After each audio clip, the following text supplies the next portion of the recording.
All right, so today I'm answering the wind baffle question.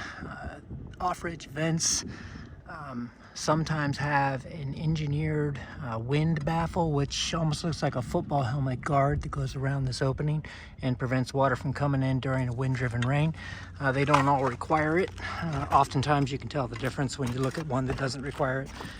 But if you look at the neighboring house, same exact vents, and there's your baffles on theirs.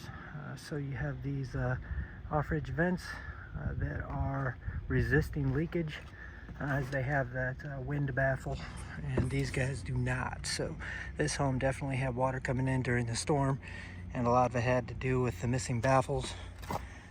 So if you got a good inspector or somebody who knows a bit about roofing, they'll be able to recognize that you're missing it.